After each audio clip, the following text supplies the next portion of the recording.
महू के अध्यात्म मंडल द्वारा 17 दिसंबर से 21 दिसंबर तक 5 दिवसीय श्री राम कथा का दिव्य आयोजन किया जा रहा है, जहां रामायणी कृपा व्यास पंडित आदित्य प्रकाश त्रिपाठी महाराज भगवान श्री राम के दिव्य चरित्र का हृदय स्पर्शी अद्भुत और अलौकिक वर्णन राम भक्तों को सुना रहे हैं। गाय का घी स्वर्ग में नहीं है, धरती में, इसीलिए गाय के घी से हवन कराया जाता है। गावो रसः बालक भाषयानि च, बच्चों की भाषा ये स्वर्ग में नहीं है, ये धरती पर होती है। ईखो विकारः कवितामतीनाम, गन्ने का रस ये स्वर्ग में नहीं है,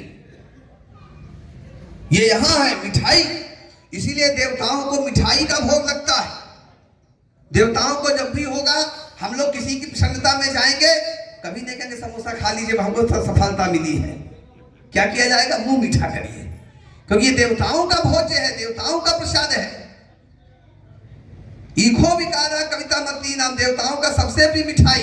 और देवताओं को जिस समय मिठाई का भोग लगता है ना, अभी आप लेकर के आए हैं, क्या ले जा रहे हो? बोले भगवान की कथा में मिठाई चढ़ाएंगे।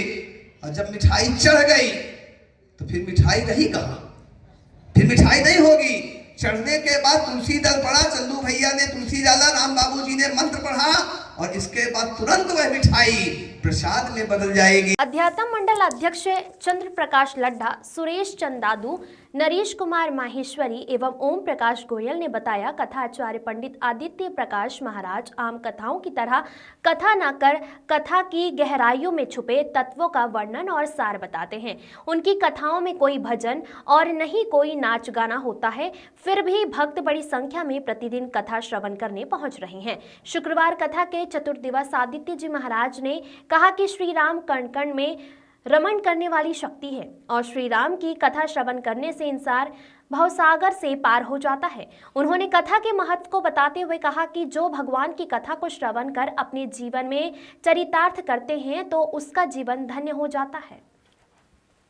ये संस्था अपने 79 वर्षों से लगातार आयोजन करती आ रही है।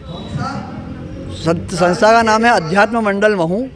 इसका उद्देश्य ये है कि धार्मिक और आध्यात्मिक गतिविधियां साल भर चले और जनमानस के अंदर धार्मिक और आध्यात्मिक चेतना फैले।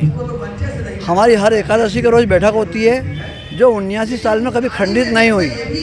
लगातार लगे हुए कर्फ्यूओं में भी और कोविड सरी कोरोना काल में भी एकादशी में कैसे भी हम 5-7 लोग 10 लोग इकट्ठे होकर हम लोगों ने आयोजन करते आ रहे हैं। बड़ा आयोजन जो है कोविड के कारण 2 साल नहीं हुआ, बाकी हर साल हम रामायण और भागवत, शिव पुराण इस हिसाब से कथाएं बड़े स्तर पर करवाते रहे हैं। इंगितमय और नाचने गाने वाली वैसी कथाएं नहीं है। इसमें धार्मिक मूल रूप से जो तो होना चाहिए वो सभी उन तत्वों की गूढ़ रचना, गूढ़ मतलब रहस्य समझाने वाली कथा है। रामायण में जो अर्थ सिर्फ साधारणतया से राम और उसके जीवन की कथा समझते हैं कि राम का विवाह हुआ, जन्म हुआ, रावण को मार दिया।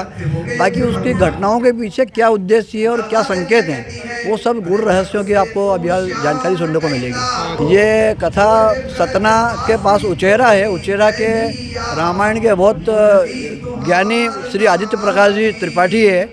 पूर्व में इनके पिताजी भी हमारे मंडल से जुड़े और यहाँ पे कथा करने आते रहे हैं, और विगत करीब 10 वर्षों से लगातार ये हर साल आके अपने मुखार इनसे कथा सुना रहे हैं। कथा का समापन दिनांक 21 तारीख को होगा। 17 से प्रारंभ हुई। हर साल कथा 7 दिवसीय होती है, किंतु इस वर्ष हमारे कुछ चर्चा करने में कुछ समझ के फेर से उन्होंने दूसरी जगहों की बुक कर ली थी। बाकी मऊ और मंडल के प्रति अपने अगाध प्रेम को देखते हुए उन्होंने दूसरी जगहों की कथा, गया जी की कथा उनकी कैंसिल करी और यहाँ पर कथा करना है।